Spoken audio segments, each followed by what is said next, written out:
Pessoal, foi divulgada a causa da morte da jovem, aquela que morreu durante o show da cantora Taylor Swift. Você se lembra o show que aconteceu no Rio de Janeiro?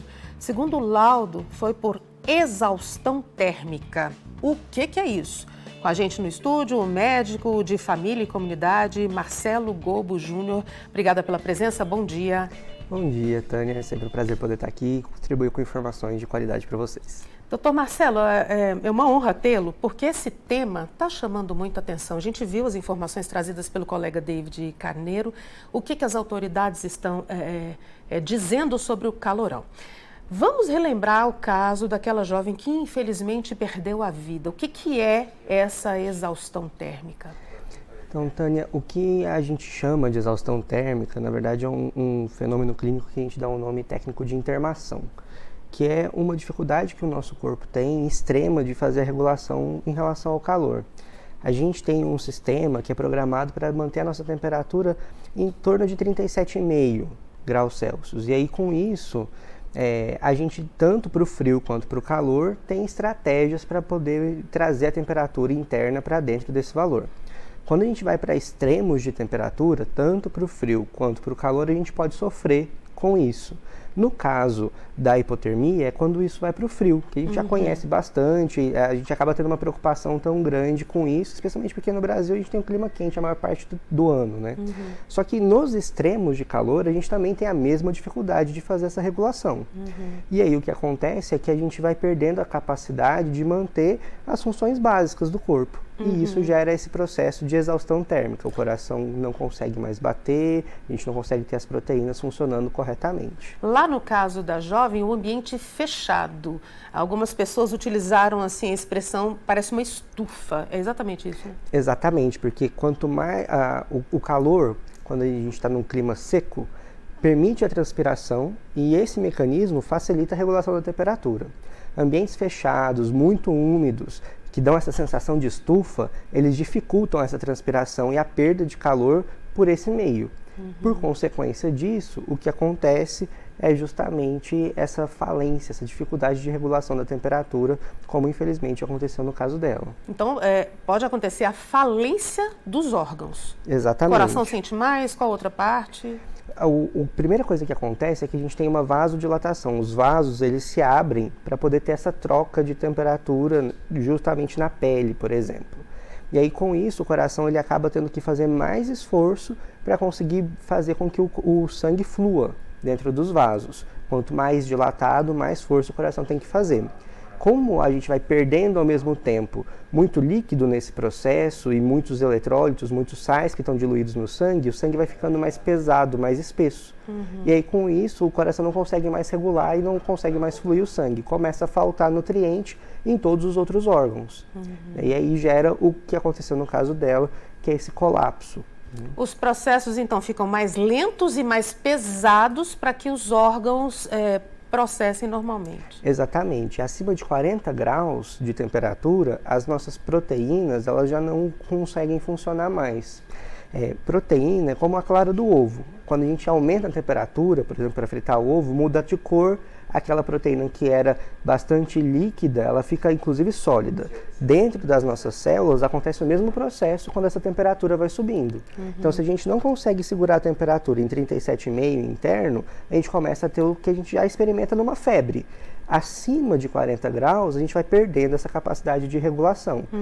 Então, do mesmo jeito que a gente tem isso dentro de um processo de adoecimento, quando o ambiente externo é muito quente, a gente também não consegue manter essa temperatura baixa, como se fosse uma febre que fosse imposta literalmente pelo ambiente externo. Exatamente. Tem gente já participando, eu quero agradecer muito o carinho da participação de vocês. Nosso telespectador é aqui, vem mesmo para a nossa sala de estar do Manhã Total. Olha, a Mariana está fazendo a seguinte pergunta.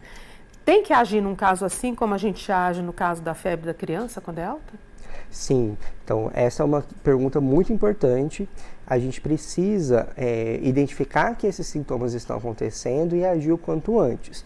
Normalmente, a regulação de temperatura ela vai acontecer em torno de 30 minutos quando começam os primeiros sintomas, que podem ser a confusão mental, redução da consciência, começa a ter uma transpiração meio pegajosa, que é um sinal de choque. né? A gente tem aquela sensação de pressão baixa, de hipotensão, começa a ter aquela vertigem. Esse é o primeiro momento para a gente tentar buscar um ambiente que seja mais fresco, com maior circulação de ar.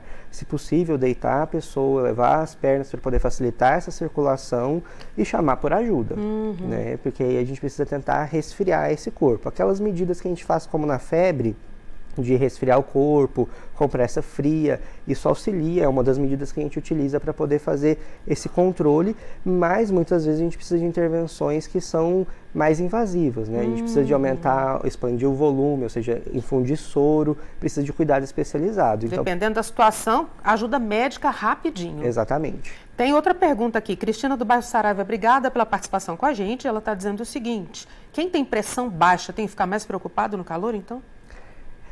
A gente não costuma dar esse nome de pressão baixa como um problema de saúde, né? Mas o que acontece é que quem tem mais sensibilidade ao calor e que acaba sentindo esses problemas de hipotensão, de queda da pressão abruptamente com sintomas, precisa prestar atenção no calor. Sim. Porque elevações pequenas de temperatura já podem ser suficientes para dar essa sensação de mal-estar, especialmente nesse momento de verão em que a gente tem uma umidade maior.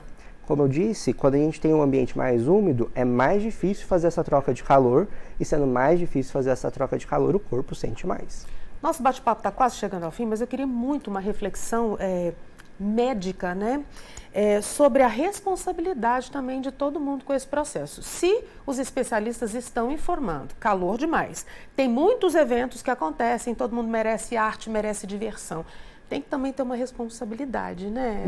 Com essa questão, porque vira saúde pública. Sim, Tânia, eu gosto muito da ideia de saúde planetária, que é uma coisa que na medicina de família a gente acaba comentando bastante, que é justamente essa relação que a gente tem com o planeta e que traz muito reflexo na nossa saúde de modo direto. A saúde do planeta é a nossa saúde. Então, do mesmo jeito que a gente tem parte na questão da elevação da temperatura como um problema ambiental grave, né? Então a gente não está vivendo esse momento por acaso, isso é consequência de um modelo de vida que eleva a temperatura do planeta constantemente. Para poder manejar isso, a gente também precisa de estratégias que são coletivas e que todos nós temos nossa responsabilidade.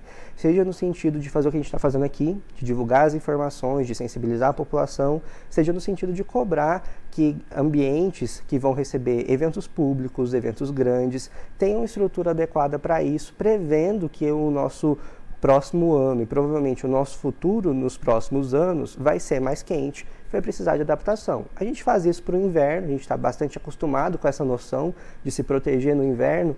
Para o calor, a gente vai precisar de medidas que são específicas da mesma forma. Marcelo Gobo Júnior, médico, entrevista valiosíssima aqui no nosso Manhã Total. Volte outras vezes, muito obrigada e feliz ano novo, né? Que 2024 seja um ano maravilhoso para você. É um prazer, Tânia, poder estar aqui e que 2024 seja um ano de muita leveza para a gente. Amém, vamos dizer assim. Obrigada mais uma vez.